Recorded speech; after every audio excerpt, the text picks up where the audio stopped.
Welcome back my dear students to science एली channel. तो आज हमारा जो वीडियो का टॉपिक है वो है कोऑर्डिनेशन इन प्लांट्स। तो हमने पहले पिछली वीडियो में देखा था कि इंसानों में कोऑर्डिनेशन कैसे होता है, कैसे सिग्नल्स जाते हैं। हमने रिफ्लेक्स एक्शन के बारे में पढ़ा, हमने रिफ्लेक्स आर्क के बारे में पढ़ा। इसमें हम पढ़ेंगे कि प्लांट्स कैसे अपने सिग्नल्स देते हैं और किस तरह वो स्टिमुली से रिएक्ट करते हैं। स्टिमुली मतलब चेंज, कोई चेंज होता है तो कैसे वो रिएक्ट करते हैं और किस प्रकार करते हैं। तो चलिए सबसे पहले हम बात करेंगे कि coordination in plant is due to chemical system. एक केमिकल सिस्टम होता है, उनके भी हार्मोन्स होते हैं जो उनको ग्रोथ कराते हैं, पूरा कोऑर्डिनेट कराते हैं उनकी बॉडी को। और सबसे जरूरी बात है वाटर लेवल। वाटर लेवल की वजह से कम ज़्यादा वाटर लेवल होता है तो वो सिकुड़ जाएंगे, ज़्यादा वाटर होगा तो वो खिल जाएंगे।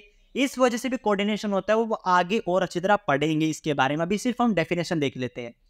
अब जो प्लांट जो रिस्पॉन्ड करता है स्टिमुली को, स्टिमुली मतलब चेंज, प्लांट स्टिमुली पे बहुत धीरे से रिस्पॉन्ड करता है। क्यों? क्योंकि उसमें नर्वस सिस्टम नहीं होता। सीधी सी बात है, हमको पता है कि प्लांट का इतना कॉम्प्लेक्स स्ट्रक्चर नहीं है जितना कॉम्प्लेक्स ह्यूमन है। ह्यूमन के अलग से टिश्यू है, अलग से ऑर्गन्स हैं। प्लांट की उतने ज़्यादा कॉम्प्लेक्स नहीं है, तो वहाँ पे हमें नर्वस सिस्टम नहीं देखने को मिलता प्लांट में। अब बात हमारे दिमाग में आएगी, प्लांट को कोऑर्डिनेशन क्यों करना है? फोटोसिंथेसिस करने के लिए ताकि वो खाना बना सके, रिप्रोडक्शन करने के लिए ताकि और प्लांट आ सके। Response to environmental stimuli. Environmental stimuli का मतलब होता है प्राकृतिक बदलाव। कोई स्टिमुली मतलब कोई सडन चेंज होना, ठीक है? तो उसको रिस्पॉन्स करने के लिए कोऑर्डिनेशन चाहिए। अब देखो, जो ये कोऑर्डिनेशन या फिर हम कहें मूवमेंट, मूवमेंट प्लांट में दो तरीके से होती है। मूवमेंट मतलब हिलाना, कुछ हिलना, कुछ चेंज करना। तो जो चेंज आता है वो सबसे पहला चेंज जो मूवमेंट आती है वो तो इंडिपेंडेंट ऑफ ग्रोथ, मतलब वो ग्रोथ की वजह से नहीं हो रहा। और दूसरी मूवमेंट होती है ग्रोथ की वजह से। इसको कैसे समझेंगे? समझो, आपको आपके टेक्स्ट बुक में एनसीईआरटी में भी आपने पढ़ा होगा छुई मुई plant, touch me not plant.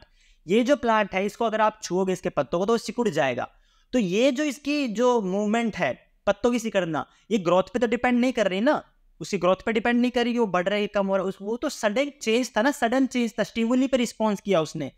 तो ये जो चेंज है, ये मूवमेंट इंडिपेंडेंट ऑफ ग्रोथ में आता है, ठीक है? जो मूवमेंट बिना ग्रोथ से अलग है, ठीक? तो अब ये जो छुई हुई का प्लांट और सिकुड़ कैसे जाता है कि उसमें पानी का अमाउंट कम हो जाता है, ठीक है? तो ये हमें याद रखना है, जब भी प्लांट स्टिमुली से रिएक्ट करेगा तो उसके पानी के लेवल में कमी या बढ़ाव आएगा, ठीक है? तो ये बात हुई इंडिपेंडेंट ऑफ ग्रोथ वाले मूवमेंट की। छुई हुई प्लांट यहाँ पे मैंने आपको दिखा दिया, टेक्स्ट बुक में बहुत अच्छे से दिखा हुआ है। फिर दूसरी ग्रोथ की बात आती है, मूवमेंट इंडिपेंडेंट ऑफ ग्रोथ।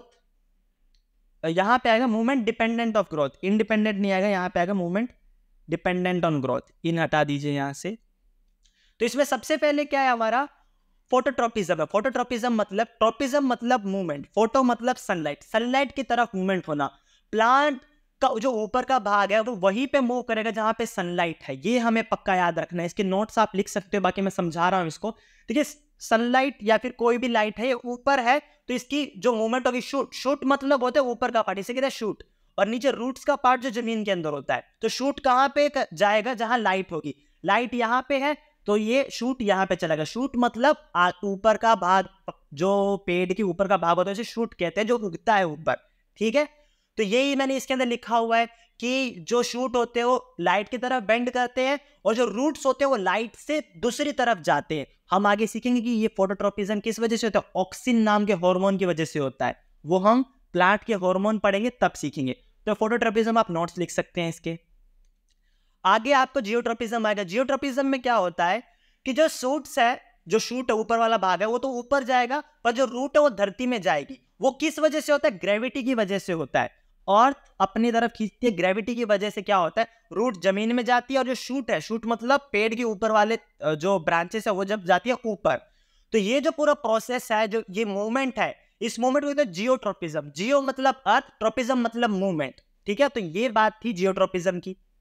देखिए यहां पे मैंने बता दिया। समझो आपने क्या किया, इस गमले को पीछे छेद कर दिया, यहां पे प्लांट उग रहा है तो प्लांट उगेगा ऊपर की तरफ, कहां? सनलाइट की तरफ। और जो रूट्स है वो जमीन के अंदर जाना चाहेगी, तो इसको कहते हैं जियोट्रोपिज्म। यहां हो रहा है पॉजिटिव जियोट्रोपिज्म, यहां हो रहा है नेगेटिव जियोट्रोपिज्म। पॉजिटिव जियोट्रोपिज्म मतलब कि वो रूट उसकी तरफ जा रहा है, किसकी तरफ? धरती की तरफ। फिर आते हैं केमोट्रोपिज्म। केमोट्रोपिज्म में कुछ नहीं, केमिकल जहां रिलीज होता है वहां पे जाना चाहता है। तो जैसे पोलन ट्यूब्स ओव्यूल्स में जाना चाहती है वो सब, ठीक है? तो ये हमारी वीडियो थी। धन्यवाद।